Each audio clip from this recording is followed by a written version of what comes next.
Foundational Black American delineation is taking over. It's pushing the needle, and a lot of people are hating on it. It is being attacked from outside and unfortunately even inside.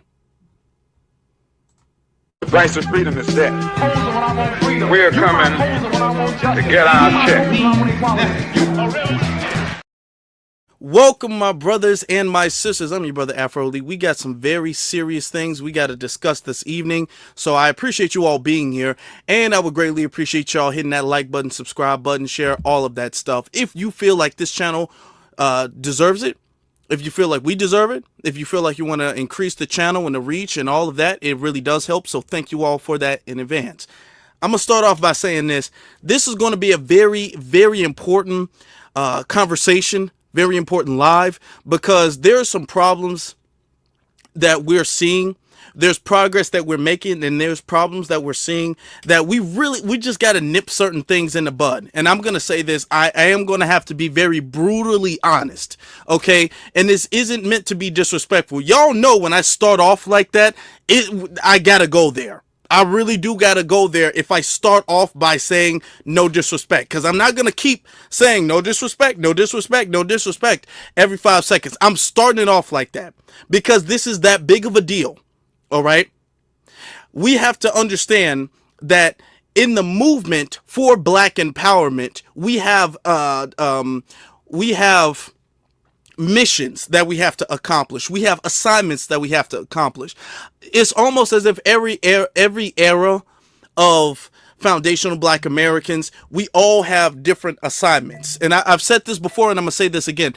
Our assignment and our mission is there are assignments in the mission. The mission is the same. We've all had the same mission for generations and generations. Our mission has always been the same. Even stemming from, we can go back to slavery when we were having slave revolts. That was the same mission. What is that mission? That mission is Black empowerment. That's what that mission is. What Harriet Tubman was doing, what Nat Turner was doing, what Frederick Douglass was doing. All of that is the same mission that we're doing. What they were doing in the civil rights movement, what Booker T. Washington was doing, what Martin Luther King was doing, what Malcolm X was doing, what Rosa Parks was doing, what Ida B. Wells was doing, all of these people, all of that is the same thing. It's the same mission. They just had different assignments, okay? Harriet Tubman's assignment is different from ours. We don't have to go and free people from bondage. In slavery, we don't have that. That was her assignment due to what she was going through in that era. That was Nat Turner's assignment, okay? That was John Horse's assignment, okay? Well, we don't have to do what Rosa Parks had to do, because we have the privilege now, because of what they have done, we have the privilege to sit anywhere we want to on the bus, okay?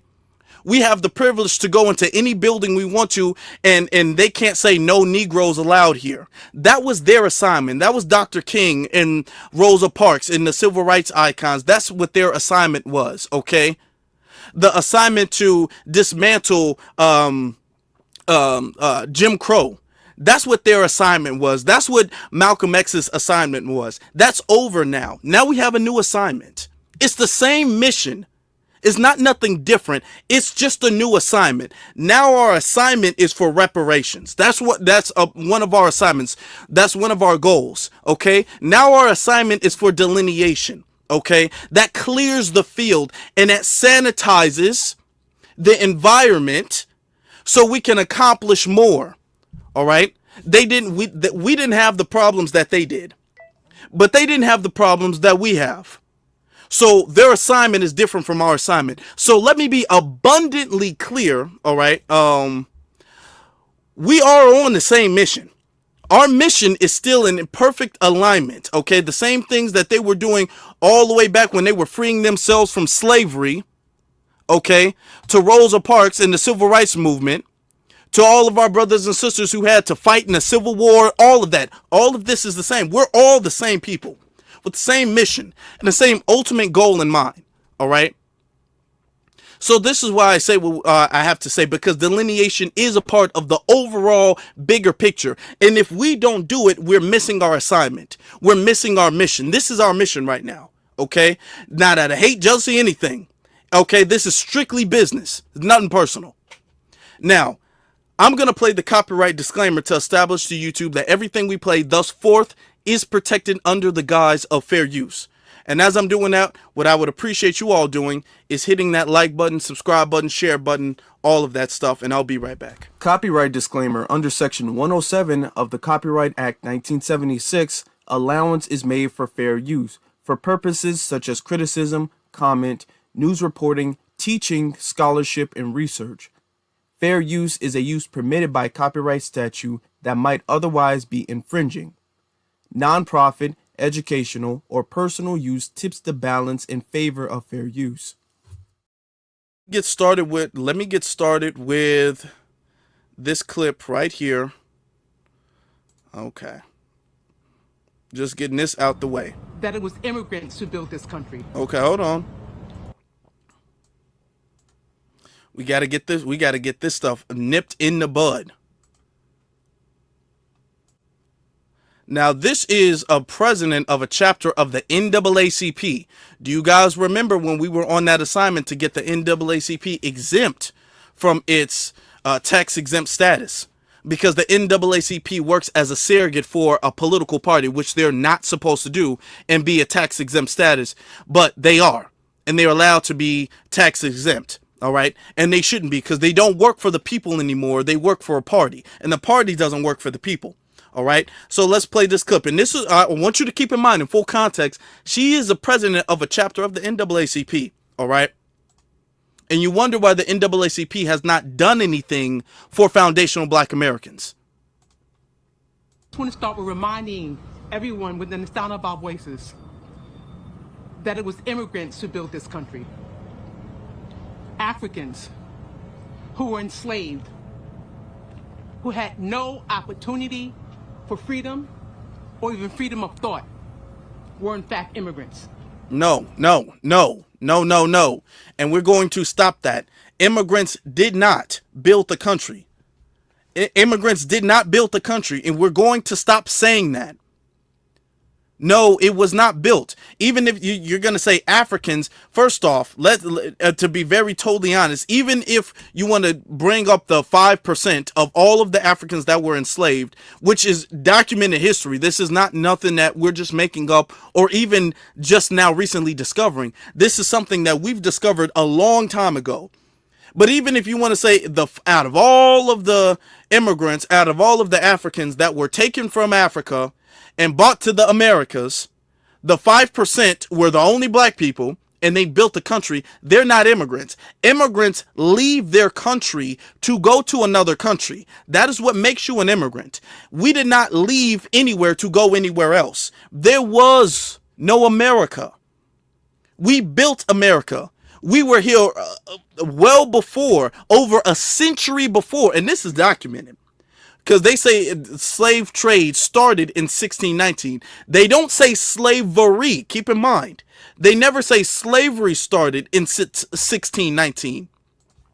They say the transatlantic slave trade started in 1619. Now, if that's true, let's say for the sake of the argument that that is true. That does not mean that that's the genesis of slavery in this land, in America, or the land that would become America. Just keep that in mind. There was slavery here already prior to 1619. That is a historic fact. You can go into a museum, you can go to a library, you can do some history and find out that there was slavery here before the transatlantic slave trade. The European enslavers and explorers have already documented this. This is well documented. So there was slavery here before the African slaves had come to this land. And this is documented fact. And then there were African slaves that were mixed in, forced, and then reclassified. And then everybody was reclassified and relabeled as Negro and then forced to work on plantations and build a country. And that work took well over a century. Okay, the United States was never a thing. There was never a United States in the world prior to 1776. And the only reason why there was a United States in 1776 is because of foundational Black Americans like Crispus Attucks. our brother Crispus Attucks, and other foundational Black American soldiers who fought in the Revolutionary War against the British for the Union, for the state.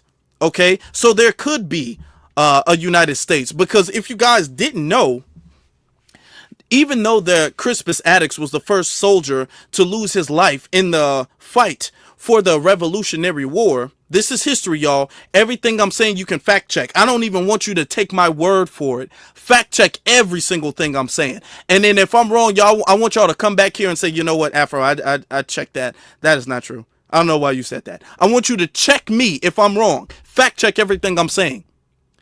Even though Crispus Attucks, in the first battle that was the official battle of the first Revolutionary War, and Crispus Attucks was the first soldier to lose his life in that battle, which set the spark that led to the official war between the British and the states, or whatever the case is, right?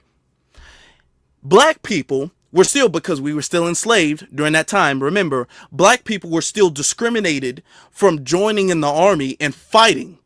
That was still a thing. It wasn't up until we're just going to call it the United States for now. It wasn't up until the United States started losing against the British. Then they said, okay, well, we need those Negroes to help, because we not going to win this one. We need them to help. And then when the black people started, the Negroes that were still enslaved, when they started to help fight against the British, then they started winning very significant battles. I want you to, if I'm lying, I want you guys to check me on it, okay? Google some of the most significant battles after, and that happened after, because they were losing. After the most significant battles they were winning, one I think was in Virginia. They were winning those battles right after black people started joining and fighting. So they wouldn't have even won the Revolutionary War if it wasn't for foundational Black Americans who already had built the country. So there would not be an America without foundational Black Americans. This is not me being egotistical. This is not me trying to be the main character. This is not me exaggerating or embellishing. This is me speaking on documented history that anybody can look up and find this out themselves. So no, it was not. And they tried to say this and push this narrative to make it seem as if all immigrants are the same. And we are the same as immigrants. We are not. You all left your homeland to come to somebody else's nation. We are the only people who did not. We are the only people who did not trade one nation for another nation. So we are not the same. Let's continue. Now, we're talking about immigration as if it's something over there or over there. But the harm to every immigrant is harm to every one of us. In this country, we want to believe that the Constitution has protected us all, and in fact it has not. But that doesn't mean... Now, when you say harm to every immigrant, we're not talking about harm. I want this to be abundantly clear. And I don't speak for everybody, but I'm going to speak for the community, because I understand what we are. I understand. We don't want or wish harm on anybody. What we're saying is there are immigration laws, and that needs to be followed, and our community should not be exploited. Yesterday, I did a live stream stating how foundational Black American property taxes are going up because Chicago has to subsidize feeding and caring for a whole bunch of illegals. So I'm saying we should not have to fit the bill for them to come over here. Plus, they come over here and disrespect us anyway. So that's what we're saying. We're saying, hey, this needs to be done properly. We're not wishing harm on anybody. Deportation, being sent home when you're not here legally, is not harm.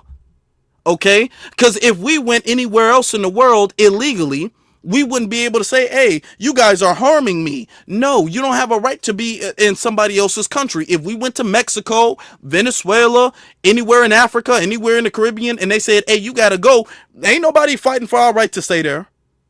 Nobody's going to do that.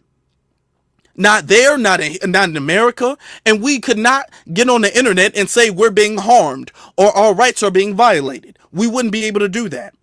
So all we're saying is if we see them lying about being an asylum seeker, sneaking under the border, coming in through coyotes, then being on their phone bragging about it, and they're being sent home, you're calling that harmful. No, that's not. It's not. Yet we can't work to ensure that it does. In the Charlotte-Mecklenburg area, there are people standing behind me who have committed to ensure we are going to protect the people of this residence. We hope that includes all of you. From 2016 to 2020, I would go to hearings to stop deportations. And in those hearings, there'll be no one there but myself and maybe two other people. So this is not a new concept. This is a more egregious concept. We have a little man sitting in 1600 Pennsylvania Avenue who really believes that Hitler was the greatest man ever on earth. Okay. Y'all know me. I ain't gonna sit up there and carry water for Trump, but you mess your point up when you just lie like that. When you say, "Well, Trump believes Hitler was the greatest man on earth," that's kind of I'm not even. This ain't even to be no Trump supporter, because you know I'm not. But I'm like, did Trump ever say that? Or is that something you said? Because I wouldn't even play saying like that. I wouldn't even play with like that. Like, what are you doing? You're messing up your own message, because at that point in time, it seems like when you say stuff like that, then nothing else you say can be taken serious. If you're just going to make stuff up about somebody, nothing else you say can be taken serious. You're going there to fight against deportation. Were they wrongfully deported? Because the way they make it seem, nobody should be deported for any reason whatsoever. We had whole Trinidad Aragua gangs in the south side of Chicago, and they were making it seem like they shouldn't be deported. So with this logic and that argument, nobody should be deported. As long as if you find a way to step foot in America, you should have the full right of a citizen, and you should have the full right to live here, and that shouldn't be challenged. Let them tell it. And with this super extreme, like complete open borders thing, this is why nobody takes their immigration policy serious at all with the party. Nobody. Continue. Whose whole vision is to be just like Hitler, and is trying to create a 1940s Germany right here in the United States. And like then, many people said, well, it's them, it's not me. Until eventually it was them. We can no longer be silent. Our responsibility is to understand our responsibility as a human being. Yes. Now, I want you to notice that a lot of people said it's them, it's not me. That's like a low-key shot at us when we said, hey, you know what? ICE is not coming for Foundation Black Americans, like they were trying to gaslight, like they were trying to say, well, you know, you guys are next. You guys are going to be deported somewhere in Africa, somewhere, somehow. And we were saying, no, we're not. No, we're not being deported somewhere in Africa. They were like, you're next. So that was like a little shot where it was like, you know, they said it's not happening to me until it does. Well, we have not seen a Foundation Black American be deported. That's not happening. If y'all did not know, breaking news. Trump is not the first president to deport people. Deportations have been going on for a very long time, okay? None of them are Foundation Black Americans. Foundation Black Americans don't lose our citizenship, okay? Our citizenship is stamped in the Constitution. The 14th Amendment was because of us. We are foundational. We are deeply rooted. We are the root. There would not be in America. As I just explained earlier, there would not be in America. We are the root of the country. Okay, we're the backbone of the country. You can't have a skeleton without the spine there. Everything it connects everything. I'm saying it wouldn't be that. Okay, let's not come on now. We ain't gonna lie about it. That was a little shot to us for not being quote unquote concerned and fighting against them. ICE. To care, to be considerate, to be passionate, to be loving towards one another. We're talking about human beings. When we say immigration or immigrants, we're talking about human beings, men, women, and children, who are walking in this city, who are working in this city, who are being educated in this city in fear. No person. Okay, and I don't like, listen, and I know I just paused it, I know, but bear with me.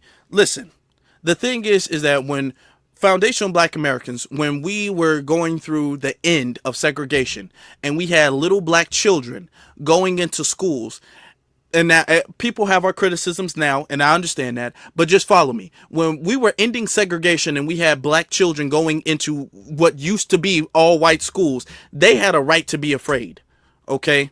Because they were being persecuted even as citizens because they were going into a certain school. When we drive and we talk about being pulled over while black, okay, getting harassed just because we're black, we are talking about people doing this to us as citizens. That's what we're talking about. What they're talking about is living here and enjoying the privileges of a society that they are not citizens of, enjoying the privileges of a citizen that they are not citizens of, not even citizens, even legal residents, because you don't have to just be a citizen to be living in America. You could be a legal resident. You can be, there's different visas and programs. America is very lenient, to be honest, on immigrants, all right? But the thing is that over time, that becomes taken advantage of. And that leniency has been taken advantage of, which is why you have anchor baby scandals that go all the way back to the 80s. All right? Not just with Hispanics, with Asians. You got all of these scandals of people coming in here, coyotes, people staying past their visas. All of that has been exploited. The 14th Amendment has been exploited. All right. So if they're here exploiting resources, you can't say, well, they should have the right to do that. I, as a foundational black American, do not feel entitled to any other nation's resources. If I'm there any length of time past the time I'm supposed to have left, I am going to be scared of them snatching me up, throwing me up out the country. And I'm not going to have their political officials advocate for me. They're not going to have their NAACP or their version of NAACP advocating for my right to be in that country illegally, my right to be in that country despite immigration laws. We wouldn't have that privilege. Man, come on. And it's not like they're being lined up and there's a firing squad upon them. Let's be honest. Come on now. To have to live under the dark cloud of fear. Especially when all you want is to live the American dream, which has now become a nightmare. I am asking each and every one of you to take part in... Okay, yeah, live the American dream. Let's be honest. People don't have that's not a right. If you don't come here the legal way, that's not a right you have. In elevating the life of every resident of the Charlotte-Mecklenburg area. If you have any sense of your own humanity, understand we are only as great as how we treat the other person. Love must be the foundation of who we are and how we move. Look, let me ask you this question. Can I ask y'all this question, y'all? Y'all know I love my questions. Y'all know I love my questions. When was the last time you saw the NAACP? I'm not talking about her in particular, but any representative of the NAACP stomp this hard for foundational black Americans. I'm waiting. When was the last time? Because I can't remember Specifically foundational black Americans. I'm not talking about people of color. I'm not talking about minorities. I'm not talking about disenfranchised communities. I'm talking about specifically foundational black Americans, because they're on the front lines, specifically when it comes to immigrants. Now, you can tell she was an immigrant. Her accent speaks for itself. You could tell that. All right. And throwing little disses and all that. This is the NAACP we have today. And as well as the Congressional Black Caucus, this is what we have today. They're on the front lines for everybody except us. Everybody except us. I would almost, even it wouldn't be acceptable, I would almost give a little bit slack if I'm all like, okay, they go hard for immigrants, but they also go hard for reparations. So I give them that, but they don't. They don't go hard for reparations. You don't see them bringing up reparations except when they're blocking it. Do you remember in California when the NAACP wrote a letter to when the negotiations for reparations were going on with the task force, and the NAACP wrote a letter, I think it was San Francisco? The president of San Francisco wrote a letter saying that we reject cash payments for reparations. They're not out there doing the work. We're doing the work. And they come out there to say, you know what? Actually, I'm the president of the NAACP, and so I speak for black people, and I say, we don't want no cash. That's what they have done for us. While they're sitting up there on the front lines for them, saying that we need to care about them, and it's about love, and it's about the kumbaya and all of this. No. This is why the NAACP needs to lose that tax exempt status, because they work as a surrogate for a political party and not for the people. Let me get to the super chats, because there's some more stuff. We gotta go there. We gotta go there tonight. Okay, shout out to McCoy, sends a super sticker. Thank you very much for that. And then CC 25 or 5353 sends a super sticker. Thank you very much for that. CC says sends another one. CM, my bad, sends another one, says she looked like Queen Oline Aolim from Coming to America. I don't know how to pronounce that, but she does. Yes, she does. And she sounds like her too. She does. She sounds like her too. Let me get to my brother Tell It Like It Is. My brother Tell It Like It Is. He says, the problem is that when it comes to FBAs, everyone else seems to feel like it's okay to dime and ditch at our expense. Good point. True. Now that we are shutting that nonsense down, we're considered the villain. That's true. We're the bad guys. For not willingly turning the other cheek and letting everybody and their mama exploit us indefinitely, without any criticism, without any payback, without any consequence. We just need to be indefinitely exploited. And we're saying we're tired of that. That's enough. We're done. Now we're the bad guys. Now we're the villains. And that's a good point, because that's going to bring me perfectly to the next clip. So thank you for that. And then we have Marcus. Marcus says NAACP is... let me see. Hold on. Infatuated and stepped to an all low. Yeah, an all-time low. It's terrible. NAACP is terrible at this point. Okay. Line is blessed says, if want to be Erica Badu do whoop, Erica Badu do whoop, don't go sit down somewhere already. I mean for real. Okay. Let me see. Delineation isn't about hate. It's survival. It is. And it's not. And thank you for that, because actually that perfectly segues me to the next point that I'm going to bring up. Because when it comes to delineation, we got to put a clear message out there. And I was wondering for the longest time how I was gonna approach this. It's gonna be sensitive, but we got to talk about this. And I don't know if you guys have seen it, but recently, Professor James Small has come out, and he said some things that were very disparaging against foundational Black Americans and the whole movement. And we got to address it. We got to address it. All right. Now, I'm going to say this. I remember when James Smalls, when he said something, he was on some dude, I think it was Bucci Bear's YouTube stream, whatever his name is. And he was speaking and he was kind of saying some stuff and they was kind of like sneak dissing Tariq. And I was all like, I was on live. I said this. Now, Tariq, he's worked with him. Tariq has a lot of respect for him. And I'm not saying he shouldn't. Okay.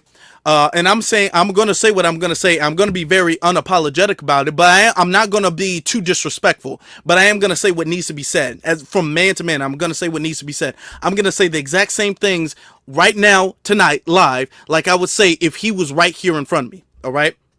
What I said back then, I'm still standing on that. I said, if you have a problem with FBA, with where you think the movement is going, or with Tariq, for someone you've known for such a long time and y'all have such a close relationship, because it's not just a business relationship, y'all have a close personal relationship, you should have reached out to Tariq before you went on that YouTube channel and sneak dissed. Okay? I thought that was unbecoming, and I thought that was foul what he did. And a lot of people was all like, huh? Who are you to Professor Smalls? How could you say that? You're nobody. You're nobody. It was a lot of people checking me about that, and I still stand on that. I said, hey, that was not the right way to handle that.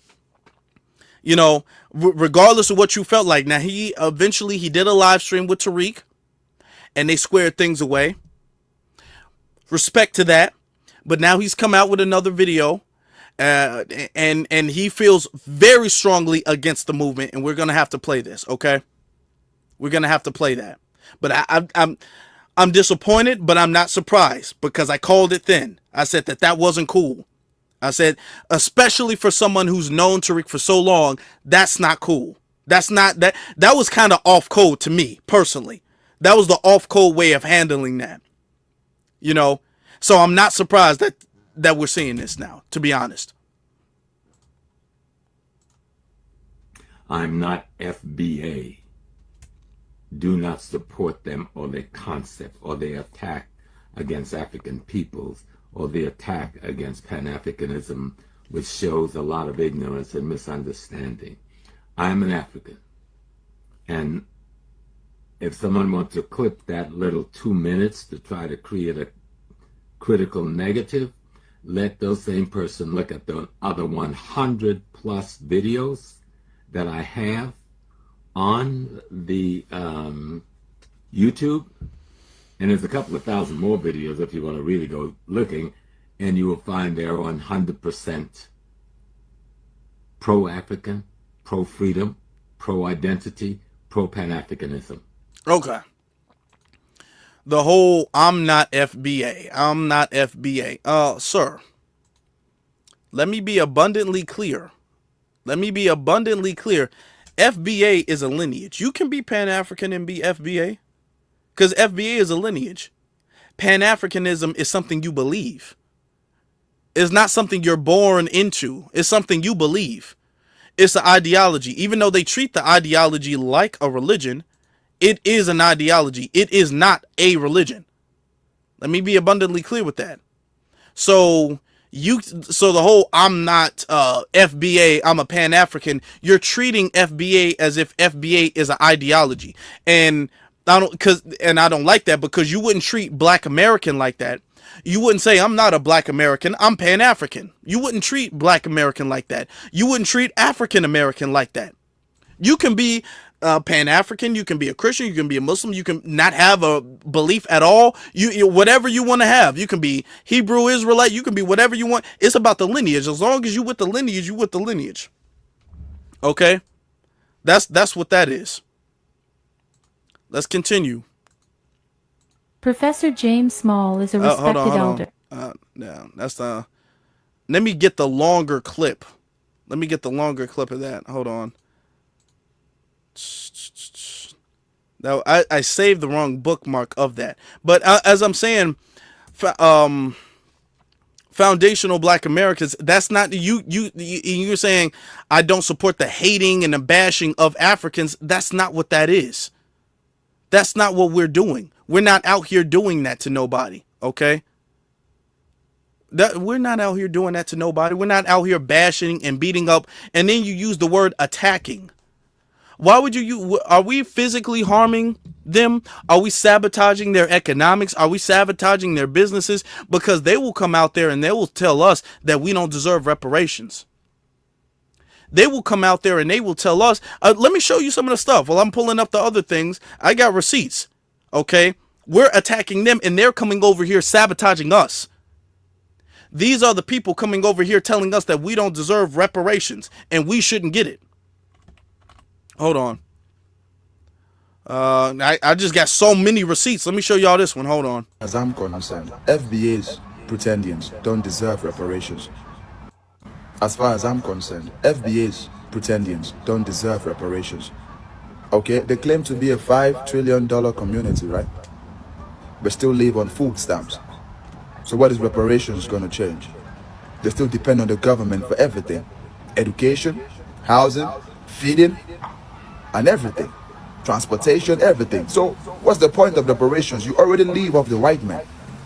You already live off the white man. So what's the point of reparations? Right? They gave you EBT. Right? That was not enough. They gave you PPP loans. Some of you have not even paid back those PPP loans. Right? No, if they give you reparations today, what are you going to do with it? Make the Chinese richer? Make the Koreans richer? Right? You're probably going to spend it on chicken and sneakers. That's wasted money. No, you don't deserve shit. No. What are you going to do with it? Tell me. Let me know what you FBA pretendians are going to do with reparations that you've been unable to do with the 5-point-something trillion you have. What you going to do with it? Pay child support? You're definitely not going to pay child support. We know that you still... I mean, come on now. And when we say something about them, then it's this is against Pan-Africanism. Where's Pan-Africanism now? We don't go to their lands and start and speak discouragingly about their reparations causes. We don't do that. We would never do that. Speak discouragingly about their reparations and all of that. Come on, when do we do that to them? They say, tell me what you're going to do with it. Tell me what you're going to do with it. We don't owe you an explanation for reparations. We don't owe you that. We don't owe you that. And we're not entitled to give that to you. Reparations is a debt. And you see, these are the people who come over here, and then when they talk about Pan-Africanism, these are the people that don't ever get addressed. That's my issue. That's my problem. These are the people who we don't address these people. These people get to go away scot-free and say what they want to say. Let me show the clip of Professor Smalls again. Okay, because I found the longer version of it. Let me share this tab instead. Hold on. Okay, hold on. Here it is. About a video I did about 10 years ago. It's an hour long. Hold on, take it back. Mr. James Small. And I'm just responding to some people who seem to get fun out of a video I did about 10 years ago. It's an hour long plus, but someone took 2 minutes of it where I'm being critical of my family, brothers and sisters, mainly brothers from the continent of Africa who was recent arrival in a conflict with the merchants from here and the continent on 125th Street. And so they decide they don't want to watch the entire tape where I'm critical of African American, critical of Africa from the Caribbean, critical of people of color who come to America and decide that their best ally are white people rather than African people. And that conflict had to do with trying to get brothers from the different spaces to go to a meeting at the National Black Theater to try to form a merchant group that could stand up against the police coming and taking the materials, the clothing and tapes of the young African American brothers who didn't have a merchant license. Well, most people out there didn't have it. but the police tend to pick on the young teenagers who was out there trying to make a living. And I was trying to bring some peace by criticizing everybody. Now, my criticism might have been a little harsh, but I was criticizing myself as well. But I want to make it clear to people in the world, I'm an African. When I say identify myself racially, I'm an African. African American is an ethnic identity that has to do with where I live. America is a geopolitical place. It's not a race. Africa is my race. Africa is my genesis. Africa is my culture. Okay. Africa is not a race. Let's not tell that lie. Come on. And Africa is not a race. And this is these people like believe in this as if it's a religion, which is why they don't have nearly this much energy when it comes to criticizing Pan-Africanism, when it comes to critiquing Pan-Africanism or even Africa, because they believe Africa is the race, Africa is the genesis, everything is about Africa. They treat Africa as if it's some type of deity, instead of actually acknowledging that Africa is just a place. It's a place. That's what it is. Okay? So we're not going to sit up here. No. We're not going to sit up here and act like, well, Africa can't be criticized, because this is the type of behavior. Let me get this off the screen for a second. This is the type of behavior that has enabled the tethers. Because when you have tethers coming up here being all like, I don't feel like foundational black Americans deserve any reparations. None. Tell me what you're going to do with it. Y'all rely on the government. You live in America. You don't rely on your own government. You don't rely on your own nation. You're relying on somebody else's government and somebody else's nation. That's what you're doing. That's what you're doing. Talk about some food stamps and welfare, and y'all sitting up there on, and I'm not even trying to be disrespectful, but I'ma say it. I see all the time on TikTok, y'all begging for money. All the time. I'm scrolling through, I'm seeing lives, and they sitting up there dancing. Man, I gotta tell it. I gotta say it. They sitting up there dancing all the time, being all, please, 50 cent, 50 cent. Come on. Y'all don't do that to us. We don't have no commercials. I don't care. Y'all can talk all y'all want to about Chicago. I know y'all gonna bring up Chicago. I know y'all gonna bring up Chicago. I already know it. Y'all can say all y'all want to about Chicago. There's not a single black kid, foundational black American kid in Chicago, where they sitting up there shirtless talking about he has not eaten in 48 hours. Please feed little Tyrone and Jamal. Y'all don't see that. But that's the case over there.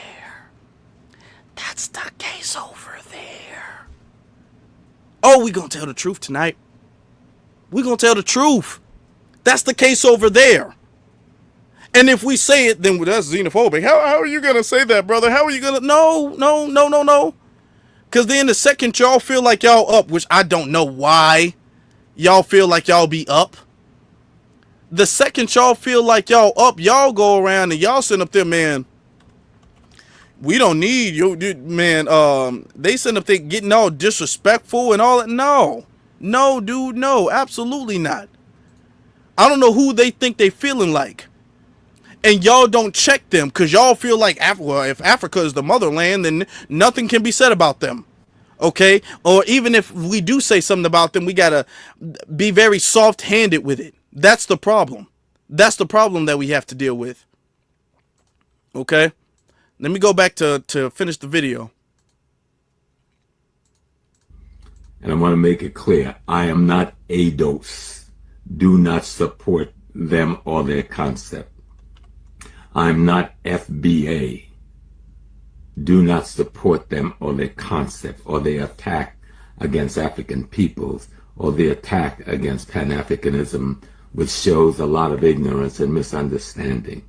I'm an African. And then that was the earlier video, or that was right before the video of what we've had to deal with. You know, I'm an African. I do not support whoop-de-whoop-de-whoop. Okay, all right. I mean, we see it. We see it. I want to get to the, hold on, the longer video, if I can find it. Let me see. Hold on. Cause let me find.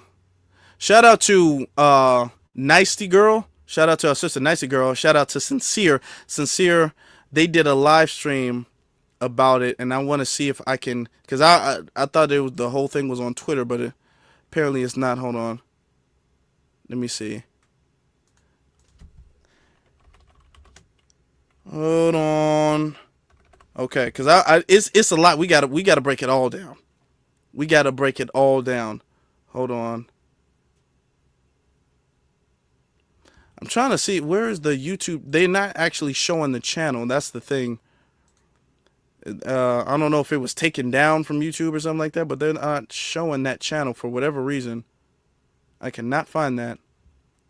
Looking for that video. But as I'm looking for it, what I'm going to let you guys do is I'm going to let you guys see the purpose of why we're doing this. Let me show you some more stuff, because they're out here literally. You're saying that we're being attacked. We're attacking the Africans, and I want to show you an attack. Let me show you an attack. This is what we have to deal with. Now, Professor James Small, are you going to call this out? I could give respect to Pan-Africanism if it was even-handed, if it was on both sides. But it's not even-handed, and it's not on both sides, because this is what we're attacking Africans, and this is what we got to deal with on a regular basis from Africans. Real. Black people are the most racist people in the West.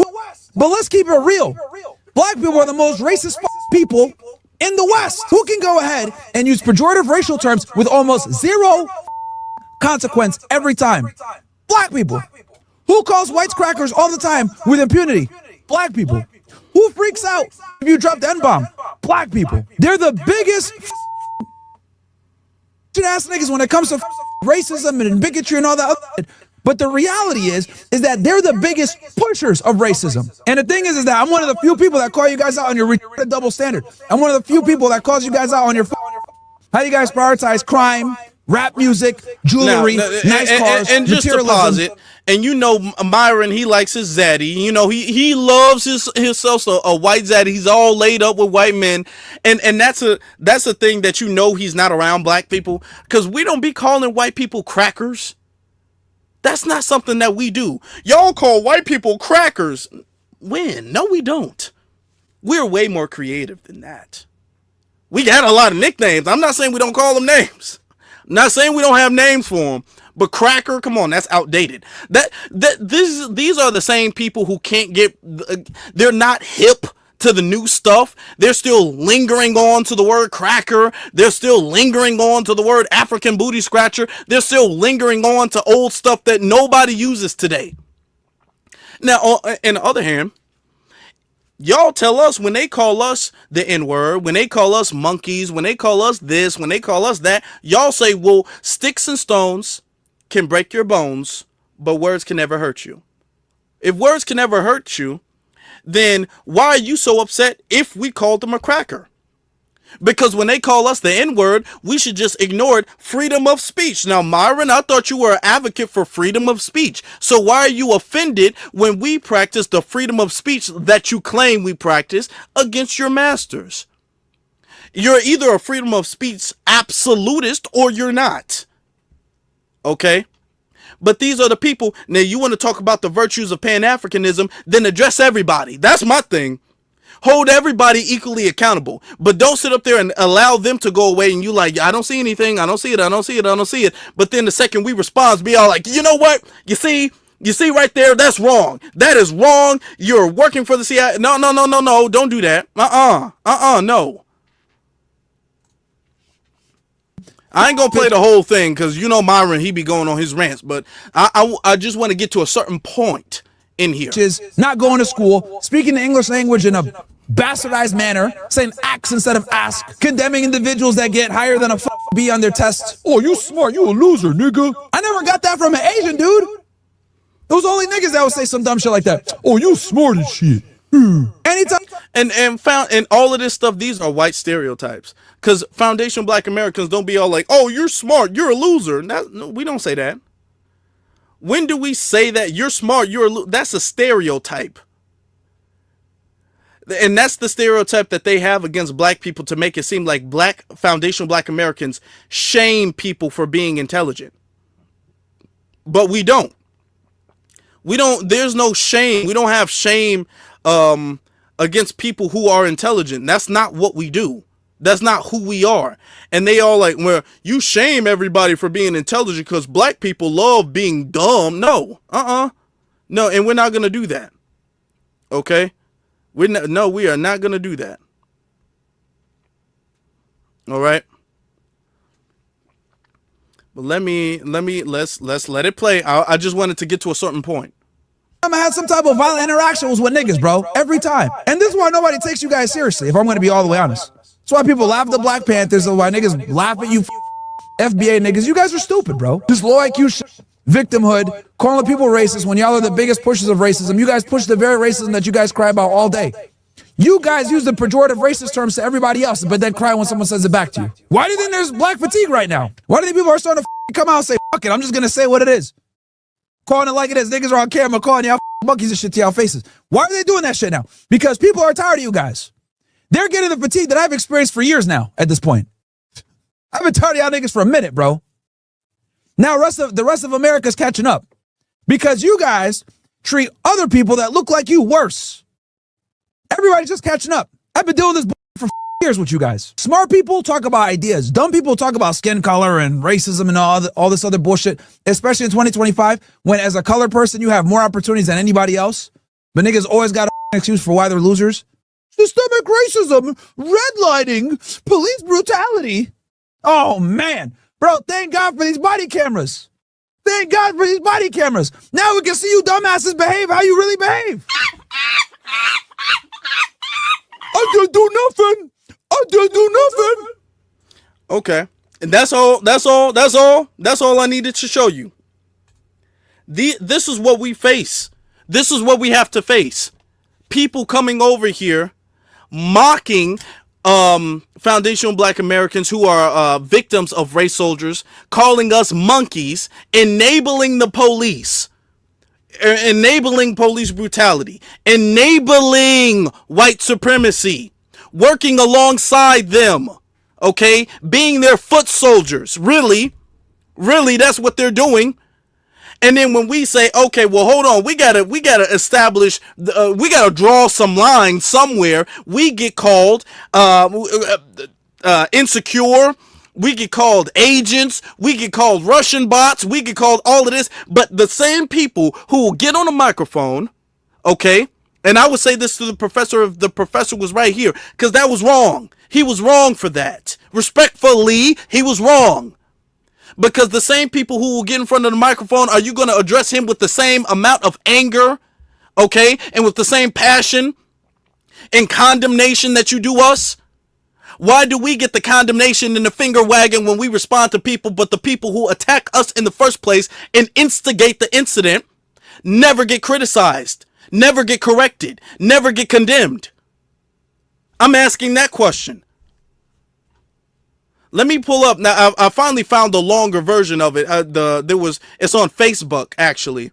I was looking on Twitter, but it wasn't on Twitter. It was on Facebook, so I had to find it.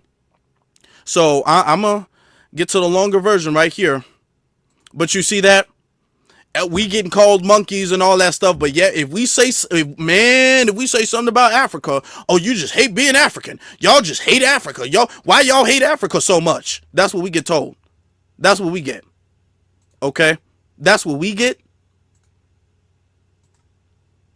And you wonder why you wonder why people don't care no more.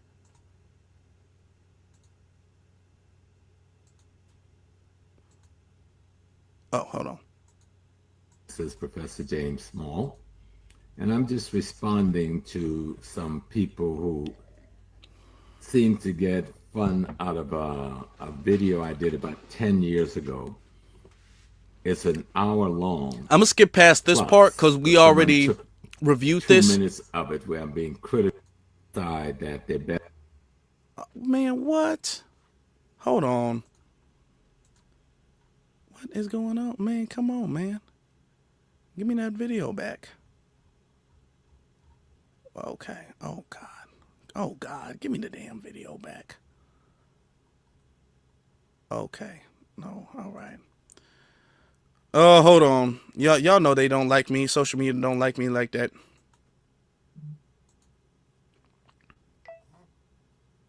Okay. Hold on. Okay. Oh, all right. Well, we're just gonna have to deal with it how we deal with it then. We're just gonna have to deal with it how we deal with it. Okay. Let me see. It's back. It's back, y'all.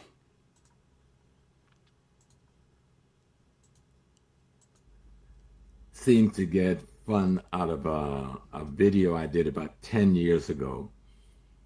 It's an hour long plus, but someone took 2 minutes of it where I'm being critical of my family, brothers and sisters, mainly brothers. Okay. Okay. Okay. Okay. That's the thing. It's like I have to sign in because Facebook is not letting me sign in or something like that. So I gotta sign in there. Hold on for 1 second. Let me sign in. But this is what I'm talking about. Now, as I'm signing in, I'm not going to keep y'all waiting as I'm logging into my damn Facebook account. So I'm going to show y'all something else. See, all of this is improvised, and only the best of the best can do this. Me. Okay. All right. Let me do this while I'm signing in. Let me show y'all something else. Hold on. Because this popped up, and I wanted to discuss this as well, too. Zoran Mandani said New York was built by and Zoran Mandani said New York was built by immigrants. And woke Black Americans are already upset.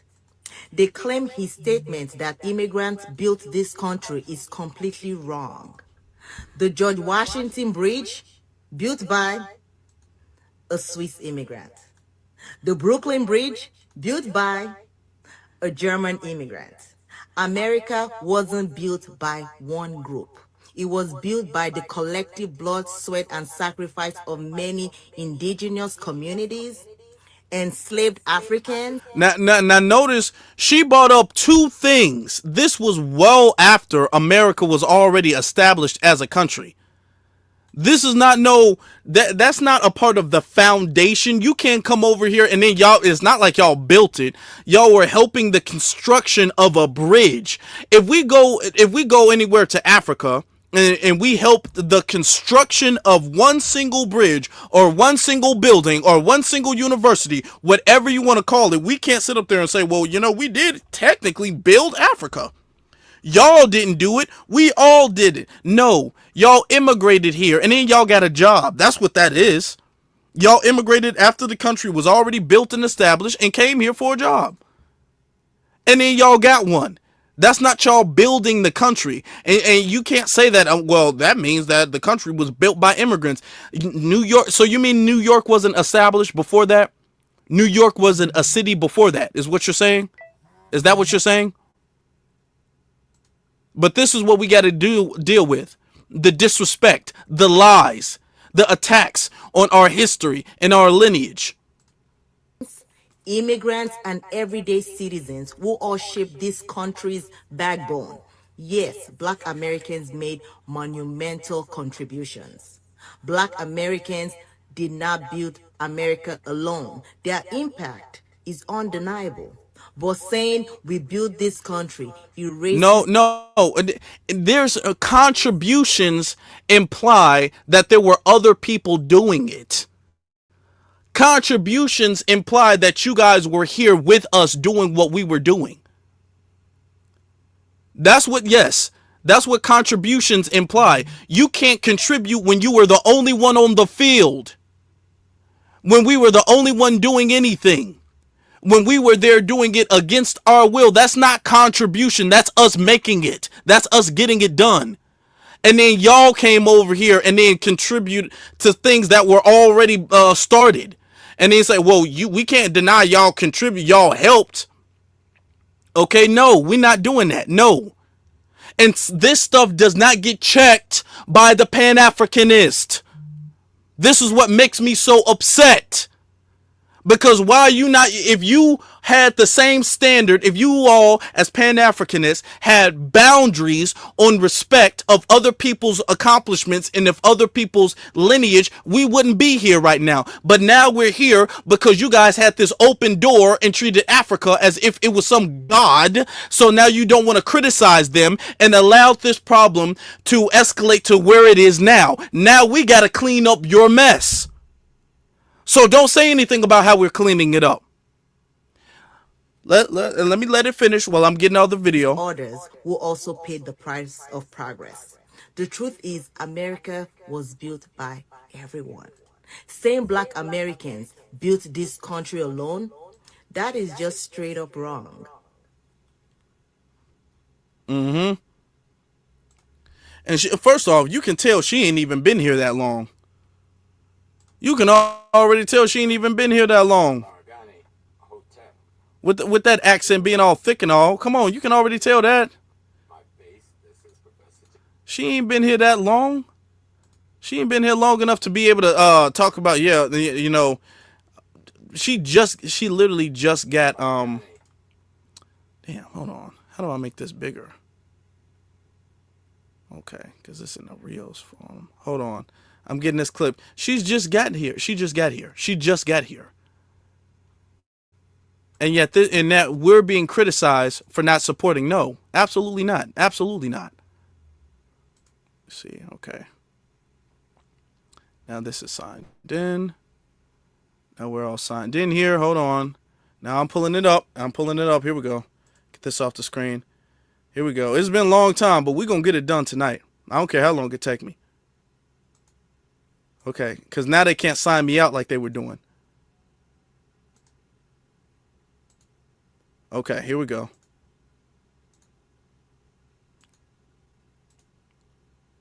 But I want to make it clear to people in the world, I'm an African. When I say identify myself racially, I'm an African. African American is an ethnic identity that has to do with where I live. America is a geopolitical place. It's not a race. Africa is my race. Africa is my genesis. Africa is my culture. And I want to make it clear, I am not ADOS. First off, even the term African American, notice that we're retiring that term because you have people like Myron Gaines, the one who just called us monkeys. Myron Gaines calls himself an African American. You have people who are first generation immigrants coming over here saying, well, I am African and I'm an American citizen, so I'm an African American. Obama sitting up there calling himself an African American. So yes, this is why we retired that. Support them or their concept. I'm not FBA. Do not support them or their concept or their attack against African peoples or the attack against Pan-Africanism, which shows a lot of ignorance and misunderstanding. I'm an African. And if someone wants to clip that little 2 minutes to try to create a critical negative, let those same person look at the other 100 plus videos that I have on the YouTube. And there's a couple of thousand more videos if you want to really go looking, and you will find they're 100% pro-African, pro-freedom, pro-identity, pro-Pan-Africanism.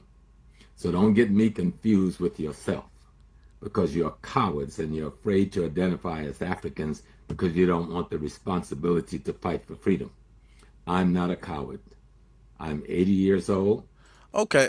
And I've spent 60 plus of those 80 years in a day-to-day constant freedom fight on the part of my people. So cowards, if you want to be critical of our race, if you want to be, and anyone have a right to criticize ourselves and our race, we have a right to do that and try to be appropriate. And so I say to brothers and sisters, if my tone was inappropriate, I apologize to myself and to you for that.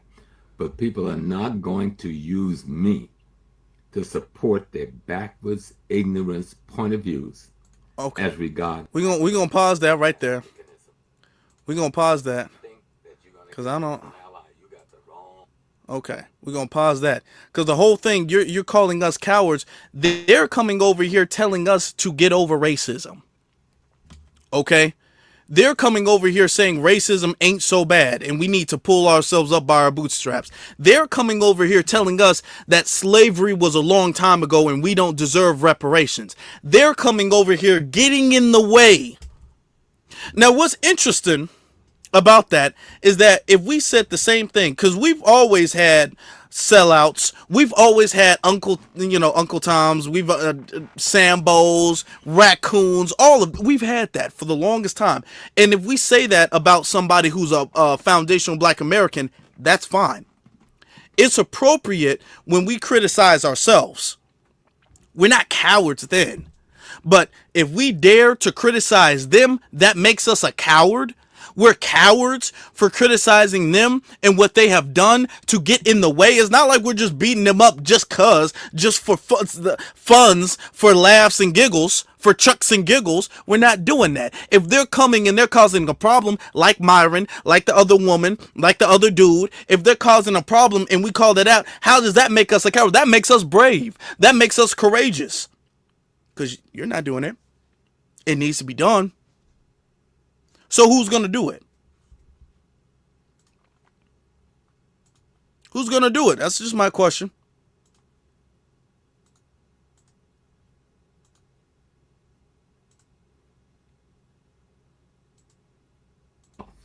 Because you're cowards and you're afraid to identify as Africans because you don't want the responsibility to fight for freedom.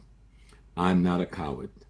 I'm 80 years old, and I've spent 60 plus of those 80 years in a day-to-day constant freedom fight on the part of my people. So cowards, if you want to be critical of our race, if you want to be, and anyone have a right to criticize ourselves and our race, we have a right to do that and try to be appropriate. And so I say to brothers and sisters, if my tone was inappropriate, I apologize to myself and to you for that. But people are not going to use me to support their backwards, ignorance point of views as regard African peoples and Pan-Africanism. If you think that you're going to get me as an ally, you got the wrong Black man. I am an African, born an African, will die an African. I am not FBA. I am not ADOS. And no matter how long you've been in the Americas or anywhere in the world, we came here from Africa. And anyone who wants to fool with that logic, I'm literally at, and I would say the same. I'm not scared. He said we're cowards. I'm not a coward. I would say the same exact thing if he was standing right in front of me. With that logic, who in the world is not African? If it doesn't matter when you left Africa, because a lot of the Pan-Africanists believe that Africa, and this is what science pretty much backs as well too. So let's say this for the sake of the argument, that life started on the landmass that is known today as Africa. Okay. And then there was over millennia, people migrating, people leaving Africa, going to Asia, people leaving Africa, going to Europe, people leaving Africa, going to Australia, people leaving Africa, going to the Americas.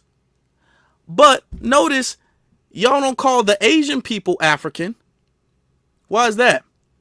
If it doesn't matter how long ago you left Africa, why do you not call Asian people African? Because they get called Asian. You don't say, well, they're technically African people. Y'all don't call Europeans or anybody else African, but y'all call people who just look a certain way with a certain phenotype, okay, with a certain hair texture and melanin to their skin, African. And I'm saying that because with that logic, who is not African? Asians? Because if everybody's African, then nobody's African. So if you're going to use the logic of, well, it doesn't matter how long ago you left, you're still African, well, that means Asians are African. That means technically, even if we count the demelanization of the Caucasus Mountains, technically, and the Neanderthals, they're kind of African too, I guess. Everybody's African. It's like Oprah. You're African. You're African. You're African. Everybody's African. Like, what are we doing? What is that? Do you see the logic there? Is none.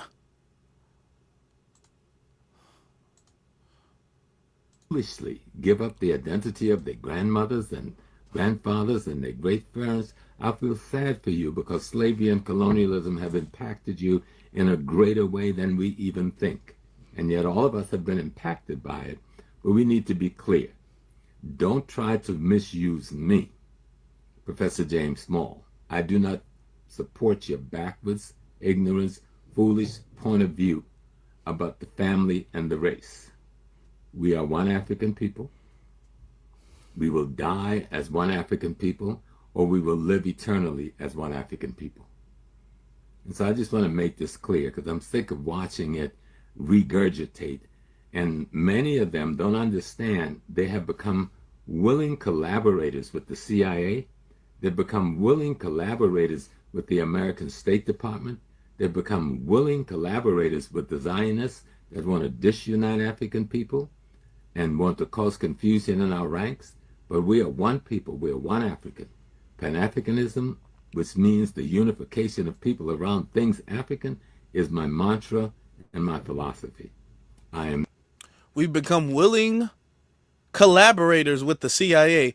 Do you think the CIA wants us to get reparations? Do you think the CIA wants us to get tangibles?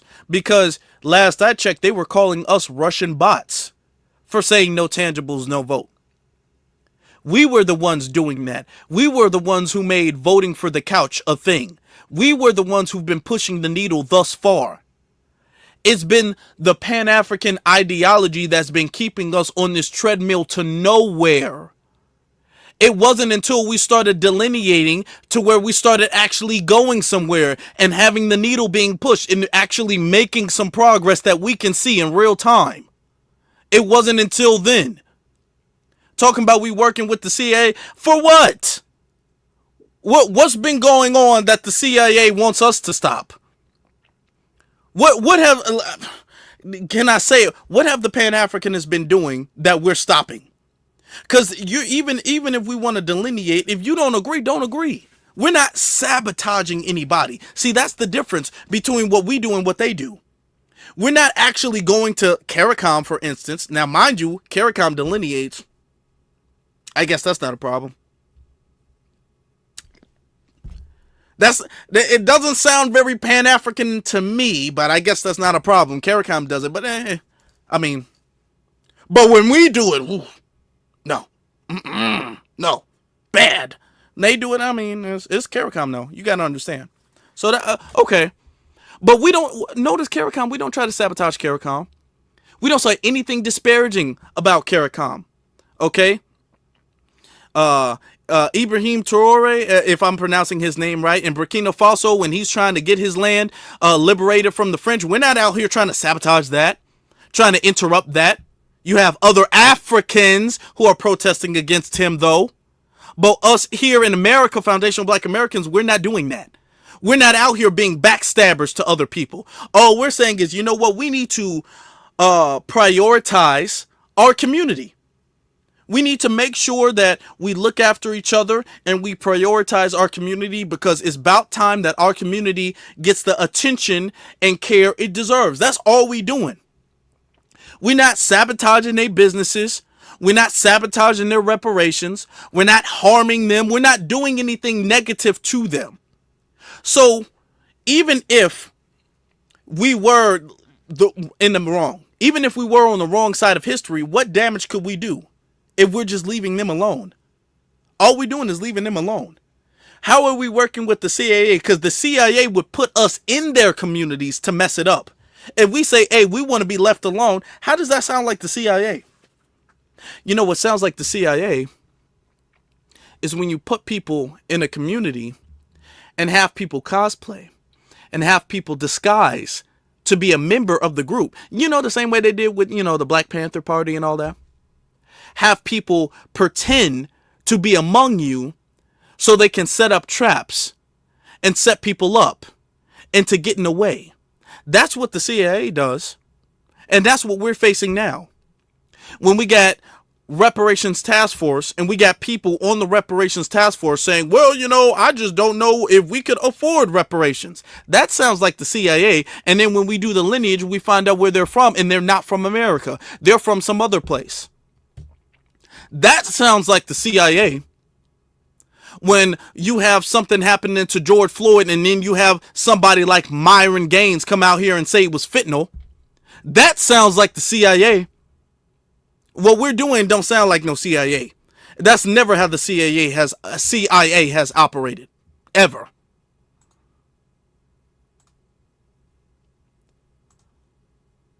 Not socialist. I am not a Marxist. I have never been those other people's things. I was born and raised in the Christian church, and then I dumped that at 17. I got involved in the Muslim movement, became the heir to Malcolm X, was the imam of his Muslim Mosque, Inc., went to Mecca, became a Hajj, and then I realized this is not an African thing, and I cut it loose. And I've studied the history of Islam in West Africa. I'm very clear. We have our own sacred science traditions. We need to bring them back. We need to not apologize to anybody for being Africans. And if they want to stay in America and own America as their identity, I feel sorry for them. You're still my brothers and sisters. I understand that you have an issue and a problem, but stop attacking our race. I want you guys to understand exactly what he said, because what he said is very, very deep and important, I would say. Very important. He says he was raised as a Christian, then he left Christianity and he went to Islam, and then he practices Islam for a certain amount of years, and he stopped because he realized that it wasn't African-centered. Okay? And then I guess he studied Islam from from the West African perspective, so to speak, right? And then he, I guess, left that because he wanted something that's African-centered. So to him, Pan-Africanism is a religion. And this is why, and I've said this before, these people are like Pan-African zealots. You know how you have a religious zealot? These people have treated Pan-Africanism not as an ideology that is going to defeat white supremacy, but as their own religion. They want to identify. Pan-Africanism was not supposed to be something that you identify with internally and found some type of closure with. That's not what it was for. Pan-Africanism was supposed to be, when we were practicing it, because a lot of people here are former Pan-Africanists, Pan-Africanism was supposed to be a strategy that was used to dismantle white supremacy. And if we realize that that strategy is not working, then we need to scratch plan A off and go to plan B. And now we're realizing that plan B is working quite well. But these people are not viewing Pan-Africanism as a strategy. They're viewing Pan-Africanism as a religion. And I want you to know, he just said that. He was speaking on Christianity, which is a religion, said he left that, went to Islam, which is a religion, left that, and then went to Pan-Africanism. Because he wanted to find a religion. He wanted to find something to identify with, to seek some type of religious closure with. And this is why he doesn't want to leave it. This is why he doesn't want to criticize it, because he feels connected to it as if he's a believer of a religion. And we're not talking about that. We're talking about strategies and what needs to be done to dismantle the system of white supremacy. You can believe in whatever religion you want to believe in. As long as you're a soldier against white supremacy, we can lock arms and we can march together. But you're not doing that. Because, and this is why I'm saying that they treat Africa as if Africa is some type of deity. As if Africa is like a Wakanda. And it's not. So they can't say anything against that, because that's like blasphemy. That's like a Christian speaking against the Bible. Okay? Or a Muslim speaking against the prophet. That's like that is blasphemy. So to Pan-Africanists, criticizing Africa is blasphemy to them. So that's why when they look at us, when we say, you know what, Africa, y'all don't really have the right to do this, because y'all be doing this and y'all be doing this, y'all be doing this. To them, it's like, oh, I can't take it. How dare you? It's not supposed to be that way. You're not even looking at it right. Because if you were looking at Pan-Africanism the way you should have been, you would have realized the flaws, the same flaws that we realize. You would have realized that, and then you would have said, you know what, there needs to be a better way. I need to scratch plan A off because it's not working out. Because if it's a strategy, if you're about strategy, when the strategy is not working, when a play is not working, you scratch that off and you move on to the next play. We move on to the next play. Well, we said, you know what, we're all going to pretend that we're all this one big family and we're all going to lock arms and march together. That's what we're going to do. And we realize, okay, that's not working out. Okay, well, now we got to separate the real from the fake. And that's working out quite well. Plan B is working out, and you're too emotionally attached to plan A. That's the problem. And this is the problem when we have a whole bunch of Pan-Africanists. It's not because they see the logic. It's not because they see the end goal being Pan-Africanism. They see it as a religion that they don't want to leave. They feel like abandoning Pan-Africanism is like converting from their religion. Because that gives them a sense of closure and identity. And instead of embracing your identity in your lineage, you want to embrace your identity in the continent. Because to be honest, a lot of that stems from low ethnic self-esteem.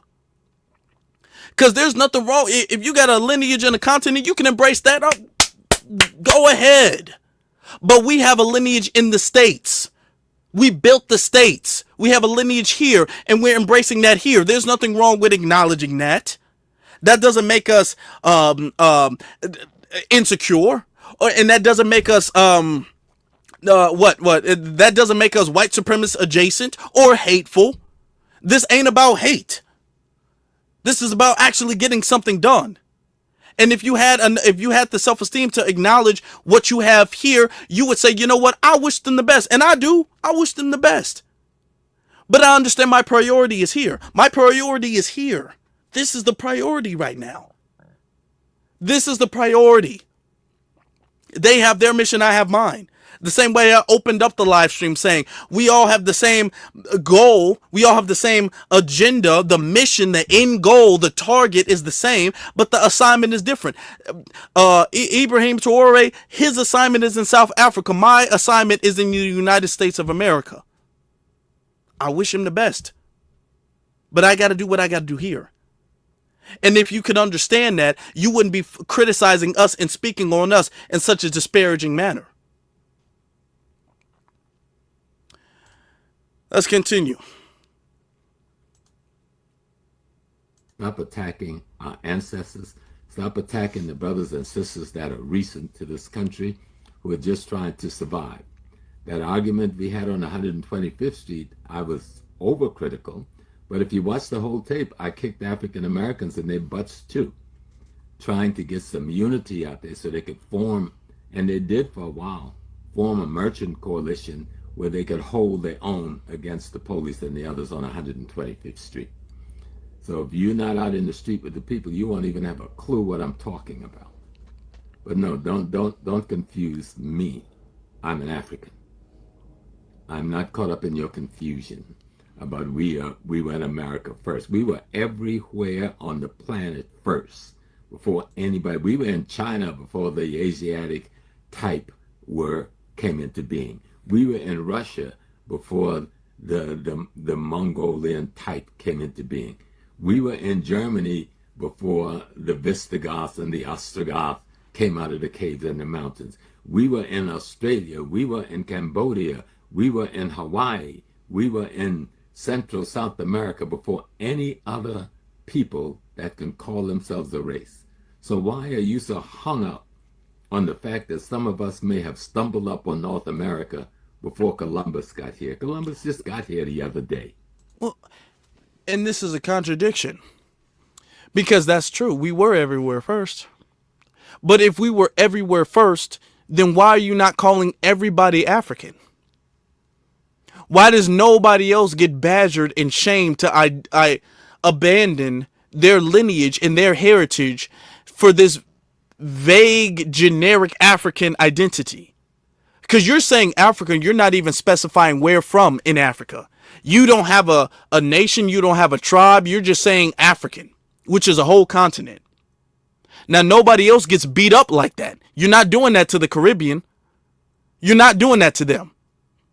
But if you're going to say that black people, Negro people were everywhere in the world, then technically everybody's African. But you're not saying that everybody's African. You're saying that we are because of the slave trade. So you just contradicted your own statement. He's not significant or important to nothing. I do not measure or identify myself by any of the European genociders who people call colonizers, because this has been a war of genocide against us. We see that war still being extended today in Sudan. If you want to do something, let's see what we can do about ending the genocide in Sudan, or having the people who are causing it pay a price they don't want to pay. But that's my message. Let me be very clear. I don't support any genocide, period. Let me be abundantly clear with that. I don't support the genocide in Sudan. I don't wish that to happen on them. I hope it does. I hope it stops. I really do. I wouldn't even lie to you guys about something that's serious as genocide. I really do. But, and I'm not even saying but to refute what I just said before. I want to add on this. What is Myron Gaines, who's from Sudan, saying about that? Where is Myron Gaines? Now, Myron Gaines is from Sudan. Now, I don't support the genocide going on there, but is Myron Gaines speaking on that? Are you going to challenge Myron to speak on the issue going on in his homeland? No. He's coming over here getting in our way. And you want to tell us to turn the other cheek and to help his people out. And he's not even helping his people out. And this is what enables them to keep doing that. Okay? No. We're thoughts and prayers. But as far as organizing, donating, sending money, all of this stuff, does that happen the other way around? Because we got Sudanese tethers like Myron Gaines. He's not the only one. But we got Sudanese tethers coming over here getting in our way. And you tell us we need to turn the other cheek and not speak disparagingly about them despite their behavior, and then help their homeland, which is something that we've been doing for the longest time. Because it's not like Africa is helping other Africans out. But we got to help out. And no, we are not here to be the endless pit ATM for everybody. The free ATM, everybody just gets to come and press some numbers and then get some money out of. No, we're not just this whale where people just get to come and then just take whatever they want to. No. All right. And I'm not saying we're not doing it because of Myron. I'm saying it because of the principle of the fact that why are you not saying we got a genocide in America, brother? We got, hold on, because let's really get this. We already got problems we got to worry about. We got stuff like this we have to worry about. We already have genocides in America. We got mass shooters and all this. We have these problems today in America. We got enough problems to worry about. Folks running up in grocery stores, gunning down foundational Black Americans, okay? Or running up in churches, targeting us, okay? We have a genocide we have to deal with today. And we don't have help from other people with our genocide. We don't. So you know what? Our attention needs to be on our genocide that we're dealing with today. The lack of resources, the fact that they're siphoning off resources in our community today. That's what we need to be focused on. All right? Wish them the best. But respectfully, we're going to decline the invitation or the request for assistance. We're going to decline that. Okay? Y'all tell the Sudanese to holler at Myron Gaines with all of the money he be bragging he has. Myron be bragging he got all that type of money, and y'all ain't hollering at him. Y'all ain't asking him for help. So no. Get y'all priorities straight. Go get Myron. He got it like that. That's what he tells us. Clear. Don't confuse who I am. I'm not a NATO. I'm not an FBA. I'm not someone who's confused with my identity. I am an African. And if you don't like that word, throw it out. I'm the original man. I'm the God man. which emanated out of the soil of Africa when it was first manifested by the cosmos itself. I'm a replica of the universe like you are. So you need to get your memory back. And the most authentic replica of the universe is in trouble in Sudan right now. The blackest of the black, the most melanated of the melanated, is in trouble. So let's fight for that. People who are caught up in this thing, they want reparations, and they don't want our brothers and sisters from this place to get any of the reparations of that place. The crime was committed not to the group of Africans brought to North America. That genocide was not committed just to those of us brought to the Caribbean. The genocide was committed to the entire African race.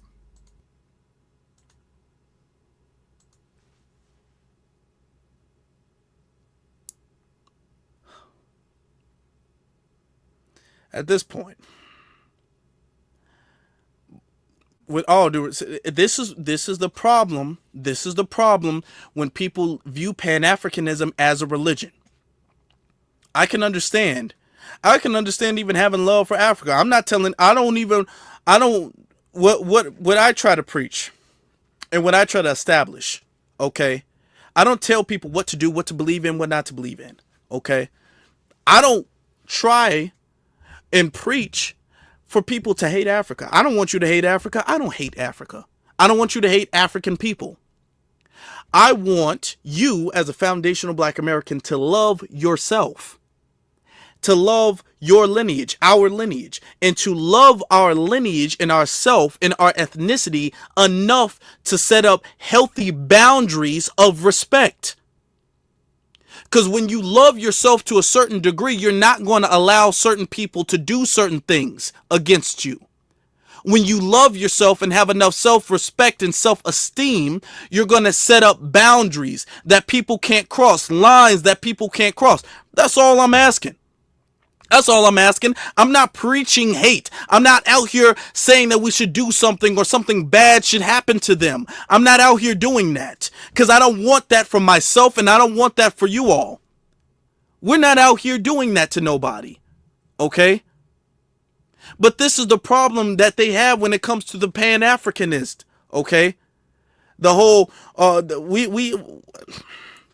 we got to help them and we don't want them to get reparations and all of that stuff. No, we do. But let's be honest, their claim to reparations is not our claim. We're not out here like, well, I want to be good and I want you to be poor. I don't want them to be poor, but they can't have my reparations. No. And we understand, because there's a right and a wrong way to do that with reparations. It is. Okay? And if we do it wrong, we're going to mess it all up. Just the same way CARICOM does not include us because we're not Caribbean is the same way American reparations doesn't include them because they're not American. They're not foundational Black American. Do you understand? Notice that the criticism he has for us when it comes to reparations, he doesn't have that same criticism when it comes to CARICOM. I'm just saying. Because are you going to tell CARICOM that? Are you going to tell the African Union that? Who until recently, when they were trying to exploit the reparations movement, didn't include us. Are you going to tell them that? No, and we never complained about that. It's not that we want them to be downtrodden and poor, but no, they don't have a claim to what we have a claim to. You say, well, slavery affected the whole African race. Did it?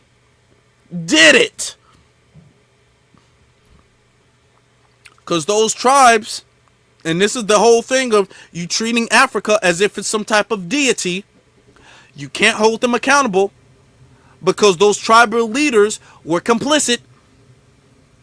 They got money off of it. And they turned around and dealt with some backstabbing Europeans who wound up sabotaging them and colonizing them. They made deals with people who would circle back and colonize them. All right.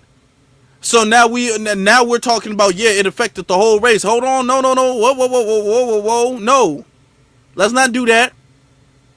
Because if we're going to get stuff straight, let's get stuff straight. Let's tell all of the truth, not just the truth that makes them look good. Let's not skip over the page of the history book that makes them look bad. We're not doing that. Talk about it affected everybody. No. Everybody was not in the American South picking cotton. Okay? Everybody's babies weren't fed to alligators. Okay? The whole race was not put on breeding farms. All right? Everybody, they cannibalized slaves. Do you understand that? I'm for real, like for real. They cannibalized and ate black slaves. Do you know, growing up, you would hear that the first president of the United States, George Washington, had wooden teeth. His teeth were actually slave teeth. They used to take tools and pull the teeth out of the slave's mouth to create dentures for George Washington's rotten teeth. That didn't happen to everybody. And we're not going to make it seem as if, well, what happened to you was bad and what happened to me was bad. So let's make it seem like it's all one big equivalent. No, it's not. No, it's not. What happened to us was uniquely demonic. And we're not going to make it seem like that's the equivalent because you all went through colonization. No. And I'm not dismissing that, belittling that, but it's a very different history, and we're not going to pretend like it's not.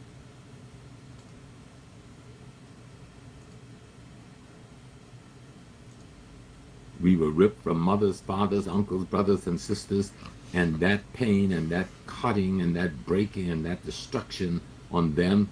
If you want reparations, and go beg your white man boss for something, I think they should pay for any and everything they did to me and to my race. But I don't put myself above my race. No group is above the race. Race is second only to the divine of the universe itself.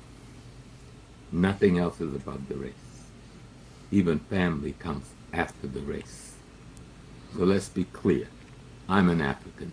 You are not going to confuse that. You're not going to confuse that. Okay. I feel like that's enough. That's enough. That's enough. That's enough. This is not about hate. Okay? This is about actually getting something done, which we are doing. We are doing this, and this is working out. Okay? Now we have people who are actually addressing their background. This has been a tactic. Tethers have been a tactic of white supremacy, a tool rather of white supremacy for a long time, and we just have not noticed that. Now we're actually circling back and realizing, hey, actually, we've been hearing the problematic people, we've been hearing certain accents from. Actually, we're actually going back and doing the audits that we've been needing to have been done for the longest time. We should have been on this page. All right. And even if they were perfect, I want us to understand, even if they were perfect and our relationship was like this, we were like two peas in a pod, we would still have to delineate. We're still not the same. We still don't have the same lineage, the same heritage. Even if you want to say we have the same race, it's not the same ethnicity. It's not the same lineage. It's not the same history, not the same heritage. And you only do that with foundational Black Americans, because you don't do that. You don't tell Haitians that Haitians in Jamaican history doesn't matter. They're the same. Haitians don't even see themselves as Dominican, and they're on the same island. They're right next door to each other. And Haitians and Dominicans would argue up and down that they're two completely different people. And Professor Smalls wouldn't even challenge that. Nobody in the Caribbean says that, oh, well, you know what? Caribbean is a Caribbean. It doesn't matter where you're from. Nobody does. Nobody in Africa has done that. Nobody. Even if they're in the same nation. Do you understand? Even if they're in the same country, they have the same nationality. If they are two different tribes, they don't see themselves as the same. They will see, they view two different tribes damn near as two different ethnicities, as two different nationalities. Okay? We don't do it. That's like, we don't view South Chicago as a different nation than West Chicago. If you're from the west side versus the south side, we don't view that as where you're from two different nations. Like in New York, we don't view, well, you're from the Bronx and you're from the Bronx, and then what's another one? You're from Queens. Okay? New Yorkers don't view that as two different nations, two different ethnicities. Just like in Chicago, we don't view the south side and the west side as two different ethnicities. They don't do that. In Texas, they don't view Houston and Dallas as two different ethnicities. Okay? In LA, they don't view, or in Cali rather, they don't view LA and Oakland as two different ethnicities. They don't view Compton and Oakland as two different ethnicities. We don't do that. They do that. They'll be in the same land. I'm talking about a 30-minute drive from the other tribe, and they'll say we're not the same at all. They'll have the same dances, same food, same language, same clothes, same history. But you could tell, it's like pulling teeth from them to tell them that they are the same. And they're not going. They're not going. And my biggest problem is that nobody tries to make them go. Nobody argues with them on that. Oh, that's just how it is. That's just how it is. But yet if we say we're different, then all of a sudden we're working with the CIA. Okay. All right. And this is the problem. Like I said before, they view Pan-Africanism as a religion, and they view anything that challenges that or even gives constructive criticism of that as blasphemy. And we just can't listen to that because you're not even thinking logically. You're thinking too emotionally with that. Your emotions is all caught up in that, respectfully. And I can respect the game that you gave us when you gave us that game, but now we're on to the assignment and you're too emotionally attached to Pan-Africanism to get on that. We're all on board here and you're too emotionally hooked to Pan-Africanism to get on board. Okay. The train still got to take off though. And much respect to all of the work that you've done. We still got to go. The train still has to leave. It has to depart. Still does. Let me get to the super chats because we got a whole bunch of them. Got a whole bunch of super chats. So I appreciate y'all for that. Okay. I'm going to get to these quickly because there's something else I want to also discuss as well too. Okay. We have First Class Citizen says, we have to stop voting in immigrants into our political offices. I mean, we see, insanity is doing the same thing over and over and thinking we're going to get a different result, right? So, we see what happens when we do. So, come on now. It's time for us to stop doing that. So, that's a good point. Thank you for that. Also, it says, the focus on our plight has been eclipsed. That's a good point. By scam Africanism for far too long. This is why we've been set back in our progress. That's that's true. That's true. Let's not lie about it.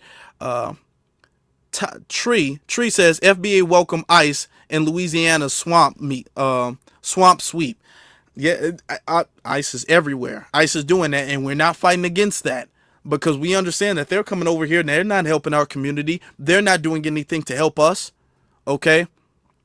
My brother Tell It Like It Is says, I think the hold on. Oh, I think it's hypocritical to come from a continent named by Romans, that's true, and to come here and dictate the narrative to battle-hardened FBA. That's true. It was Africa. Do you think the natives of Africa named it Africa? It wasn't even named that. It wasn't named that. That's not what it was even named. And you're talking about that's the race. And if you betray the race, you're off. No. Okay.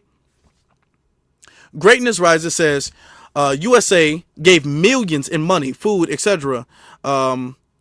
In US aid, aka welfare, to Somalia, Sudan, and other African countries for 42 years. That's true. Okay. As far as even fighting apartheid and everything like that, but we don't even got to go there. Then it continues to say, they're still impoverished, in famine, in tribal wars, aka black on black crime using children soldiers. They do. And what are we going to do if that doesn't get changed? Their problem is more of an internal issue than it is of being exploited. And this is why we say, if they want to fix their problem, they got to get over all of that internal beef and internal corruption that they have, that they face, that they have to deal with, that they don't want to acknowledge or fix. They have to deal with that. We can't make you fix yourself. And if you guys are sitting up here acting as if they're not the problem, now you wag your finger at us when you feel like we're the problem, but you can't acknowledge when they're the problem. That's why they like that. That's why they act like that. Okay? First Class Citizen again says, we don't need to explain ourselves to a willfully ignorant scam African. He's dumb enough to think we're African. He's not worthy of support. Like I said, the train still got to take off. It still do. It still do. Okay. Tobias says, and thank you for that. Tobias says, thank you always, Afro Elite. I appreciate all you do. Thank you very much, Tobias, for your support. I appreciate you, family. Okay. Let me see. Lucille says, education is good for the soul. It is. It is good. And it cleanses things. It gives you clarity. It's good for everything. It is. And thank you for that. And thank you for your support. Deacon Weezo, the comedian, says, young brother, you are awesome teacher. You are an awesome teacher. Great job. Thank you very much. I appreciate that. I appreciate that. And I appreciate, because this is empowering. And this is what we need. This is what we need. So thank you. Getting to the next one. Cultural Superpower says, why is no one expected to help us, but we are expected to help everybody else? That's my question. He's talking about Sudan. You have Sudanese Americans in here not giving a damn about what happens in Sudan.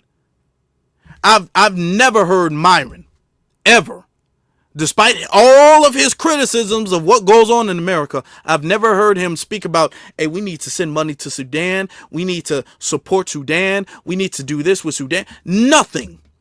Nothing. And he's not the only one. How are you going to expect us to care more about Sudanese people than Sudanese people do? Than people who are from there. We're not from there. They're from there and they don't care. You can't expect anybody to care more about your house than you do. What? First Class Citizen says, they're surviving at our expense. And they are, okay? Freedman's Network, Afro, make sure he gets this live. Afro, make sure he gets this live so he can stop hating. I hope he listens. And listen, I'm going to say this. If Professor Small wants to come and have a conversation, do an interview, debate, whatever he wants to, he feel more than welcome. More than welcome. I will make time. I will make time to do that. If he wants to have a private conversation, I will make time to do that. Okay? And I hope he listens to everything I said, because everything I said here, I will say if he was here. I would say right here in front of him. Okay? And it would just be that. It would be ideological back and forth. Okay? Wouldn't get physical, wouldn't get violent. I wouldn't insult him. I'm not going to call him out his name. But I think that his logic is not only flawed, also very problematic. And I am going to address that. Because, as he said, we shouldn't be cowards. So I'm not going to be a coward, and I'm going to say what I need to say. All right. Kaylin says, thank you for your service. Professor Smalls has invested heavily in Ghana. He can't he can't turn back. See, that's the thing. And my thing is, if you invest in Ghana, then you should have the most criticism for it. You should be criticizing them the most. And telling them that they need to get it together the most. Okay? Because if you want your investment to turn out fruitful for you, you need to make sure that they get their stuff together and they get on code. Instead of getting us to help them, get them to help themselves. That's what they need to be doing. Tell like it says, we will not trust ourselves in the middle. We will not thrust ourselves in the middle of other people's dysfunction. We won't, and we shouldn't. Why are we expected to adapt other people's issues, Professor Turncoat? That's a good question. You want us to save Sudan, and I'm not saying that the genocide is appropriate. I'm against it. I am. I wouldn't lie to you guys about that. We have to also be realistic and say, do we not have enough problems? Do we not have enough on our plate? Do we not have enough issues that we have to shoulder by ourselves? Do we not have to do all of what we do by ourselves? Do we not have enough? Why everybody's problem, they get to take a load off and put it on our back, put it on our shoulders? Do we not have enough issues to worry about ourselves? Because it's not like we're being helped by anybody. And then what are the Sudanese doing? What is Myron doing? Oh, he's calling us monkeys. He's saying that we're racist. And we need to get over ourselves. That's what he's doing. Okay. But we got to turn the other cheek because his people need saving. And he's not going to do it, so we got to do it. I don't think so. Okay. Tobias says, how can people from another country teach you your history when they don't know their own? Good point. Afro Leech, teach these haters. That's what I'm doing. I'm teaching the B1 fam. Certified salute to you, brothers. Thank you. And then tell it like it is. He says, you know what's funny how these people call us entitled, yet feel entitled to our energy. Brother, they feel entitled to our energy, our culture, our activism, everything, our history, everything, our ancestors, everything, our reparations, everything. But we're entitled. But they feel entitled to, we just got to serve them. We just got to serve them. No. When I tell you, look, the train is taking off. Delineation is working despite all of the people who are stuck in their ways, who believe in whatever Pan-African religion they want to believe in. They're stuck. They just won't learn. They won't do. All right. Okay. Pan-Africanism is, or delineation is working. In California, they just passed a bill that will be established soon that will officially delineate in all cities on paper. Okay. This is going to distinguish us between Caribbeans, Africans, by ethnicity, okay? I want you to play this clip. Shout out to the brothers and sisters in Cali. SB 515 just became law is the delineation of California for just eligible Californians. SB 515 just became law is the delineation of segregation bill based off of employment disparities. And shout out to the Bubble Fish for looking into it because we need people to represent us. That's for the people. But also we need to look at disparity data when it comes to different black groups, when it comes to African, Caribbeans, because foundational black American, this sense of freedom, we built this country from the ground up.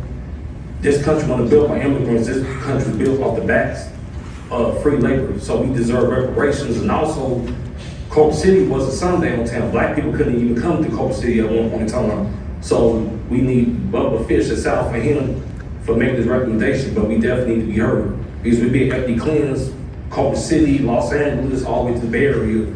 So we have the delineation and segregation bill, so we delineate be based off of different African Caribbean groups. That's basically much needed. That's all I gotta say. Thank you. That's our brother Black Vanguard up there. Okay, greetings. I am Constance Jones Muhammad. I live in Los Angeles. I used to live in Culver City, right around the corner on Duquesne. I'm the vice chair of Los Angeles' Reparations Advisory Commission. I'm also the president of the National Assembly of American Slavery Descendants, and today I'm here representing a coalition for just and equitable California. Very glad to see the exchange with Japan. I love to see that I'd love to see a human rights exchange in addition to the cultural aspects. And we have Izanome right here in Culver City, the Izanome Association, and so I think that'd be a good thing. I'm here to talk about SB 515. It did just become law, and it applies to Culver City and LA County. CJEC wrote that legislation. Gavin Newsom has signed that legislation, and every county basically has to comply within the state of California. This is historic, and from a human rights perspective, it gives visibility to our lineage that has endured public data invisibility and historical erasure of our peoplehood, hiding what is really happening in our community, leaving gaps in housing, income, health, proper investment into our future.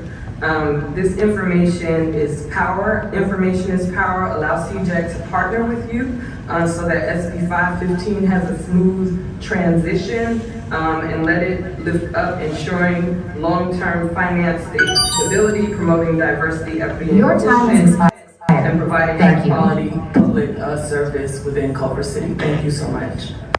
Thank you. Our next speaker is Billion Godson, followed by Monica Richardson. Yes, Billion Godson, African Town Coalition. We are a member organization within the Coalition for a Just and Equitable California. We're also here to raise up the passage of SB 515. I want to thank Councilmember Bubba Fish for speaking on further discussion about this situation right now. Throughout LA County, Black communities are in a state of emergency. We're being erased. Our population is disappearing. So we know steps like this will help better identify us and better get resources need to help sustain our communities. Thank you. Enslaved Black Americans, also known as American freedmen. For generations, American freedmen have been invisible in public data. We have been lumped into one broad category with Blacks who are not descendants of persons who were enslaved in the United States, such as African Blacks who either immigrated directly from Africa to the United States or who are descendants of such a person, or Blacks who left a Caribbean country or are the descendants of Caribbean Blacks and who have no ancestors who were enslaved in this country. American freedmen are a unique and distinct group who have navigated a society with discriminatory laws and limited economic opportunities, creating significant obstacles to advancement. SB 515 is a step in the right direction toward equity and recognition.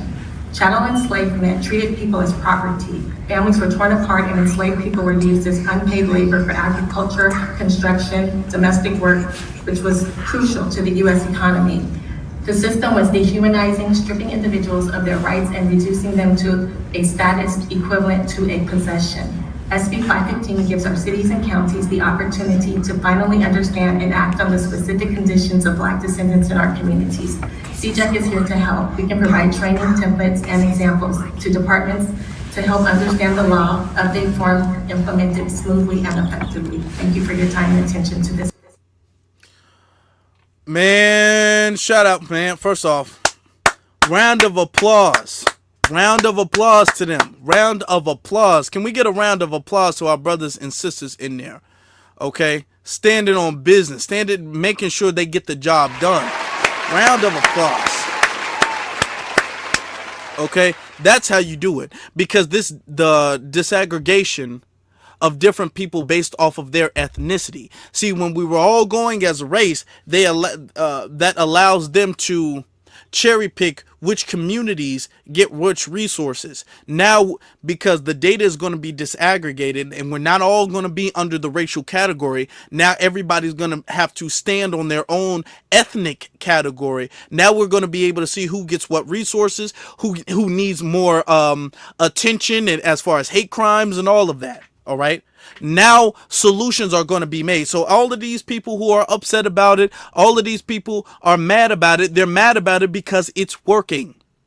They're upset with delineation, not because they just disagree, because it's actually working, because we're actually proving this to be true. Okay. And this sets the perfect precedent for every other nation to do that. Because a lot of people say, so goes Cali, so goes the nation, so goes America. And this is already being done, or at least the petition is already being pushed forward with our sister Brooke in New York. And we had that live stream. If y'all want to go back and listen to that, we had that live stream before about how we need to disaggregate this data so we can have delineated data, okay, within the racial category of Black. All right, we really getting stuff done. So shout out to them one more. Shout out to them. Okay, I love to see it. They can be mad, the Pan-Africanists, the immigrants, and I get it. I get it. They've been eating off us for the longest time. I understand them. I understand why they mad. I do. I get it. I get it. When I tell you I understand, but it's not changing nothing. This is going to be the steps necessary for reparations. We were never going to get reparations if we said we were all African. That was never going to happen. If we said reparations should go to every person who has African descent, we were never going to get it. It was never going to happen. We were always going to be running on this damn hamster wheel to nowhere. Now we're saying, you know what? Reparations need to be specifically lineage based. Point blank, period. Nothing else. And we actually need laws on the books that disaggregate. Because you can't lump any and everybody under the label black. No. Okay? You see that? You see how easily when we start prioritizing, when we start getting our priorities properly aligned, how fast I can't snap. I don't know why I can't snap with my other finger, but I can't snap with this finger.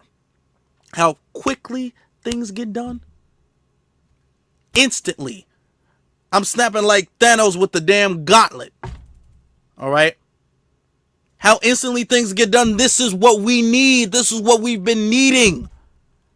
And we were not able to do this when we all said we're all African and we're all one big African race and everybody's from the motherland and slavery hurt everybody equally. And if we can't get reparations unless everybody gets reparations. Nobody would get reparations if we were thinking that way. Now that we're finally thinking properly, which is what I've been saying, because I firmly believe in deep down in the crevices of my soul, I believe that the second we start thinking the proper way, we will start saying the proper thing, we will start moving the proper way, and everything else will fall into place. The second we start prioritizing what we need to prioritize, first off, thinking how we need to think, and then prioritizing what we need to prioritize, everything else will fall into place, which is what we're seeing happen. This is what's happening. Everything else is falling into place, y'all. Like we've been saying. So I want to thank you guys for what you guys have been doing. Shout out to California. Let me give them another round of applause. Shout out to them. Shout out to every single last one of you all. I appreciate you all. Much respect, much love. It's not too late for people to leave the whole Pan-African religion, ideology, whatever you want to call it, even though they treat it like a religion. But we're not holding our water. We're not holding water. We're not holding our breath. We're not waiting on anybody. The train is in motion. As you can see, people are at the, I don't know if that was like a city council or whatever meeting it was or whatever they were at. People are there. Delineation is already being done. Okay? On paper in California. On paper in New York. In Chicago, we sitting up there calling out Brandon Johnson for his alleged immigrant background. It's going on all around the nation. Everywhere you see Californians delineating. You see New Yorkers delineating. You see us in Chicago. You see us calling Brandon Johnson out for his alleged Haitian background that he doesn't specify. It's happening regardless of if y'all wanted to or not. This is the way. There is no other way. There is no other way to accomplish the ultimate goal, circling all the way back to what I was saying before. This assignment that we're on is for the ultimate goal. It's the same goal that Malcolm X was on, the same goal that Dr. King was on, the same goal that Harriet Tubman, that Ida B. Wells, that Coretta Scott King, that Nat Turner, it's the same goal. We have the same goal. It's just that our assignments are different. All right. I think even the Pan-Africanists, y'all want to reach this goal, but you guys are too married to a failing agenda. The agenda failed. Accept that and move on. But you're emotionally attached to an agenda that is failed. Okay? So you're not a progress. You're not of progress. You're not productive. And it makes you counterproductive. And then there are some who know Pan-Africanism has failed and don't really want to reach the goal, but understand that Pan-Africanism is exploitative and they want to exploit us. So they want to keep us in this mind-controlled ideology that treats Africa as if it's some deity that we need to worship and provide for and make sacrifices for, with no expectation that that will happen in reverse. That's what they want. Regardless, either way, we're off that. And we're on this. We're on our true assignment now. And we're thinking the way we need to be thinking now. That's what it is. That's what it is, y'all. And I want to thank y'all for that.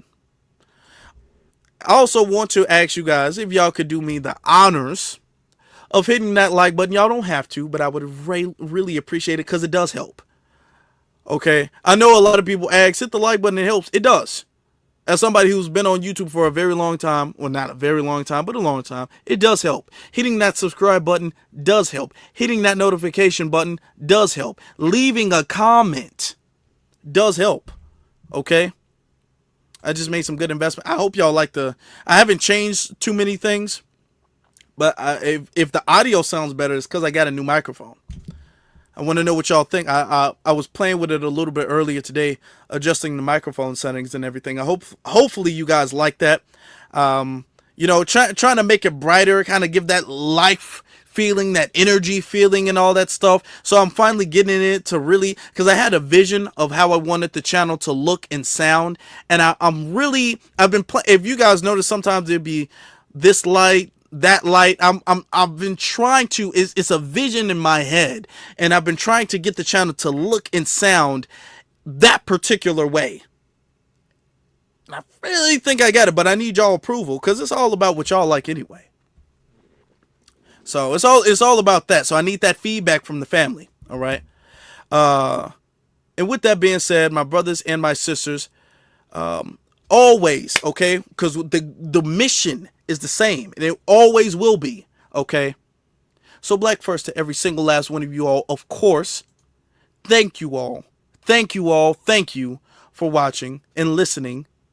To the people listening live, to the people listening on the playback, thank you all for that. You all have a blessed one. Y'all have a safe weekend.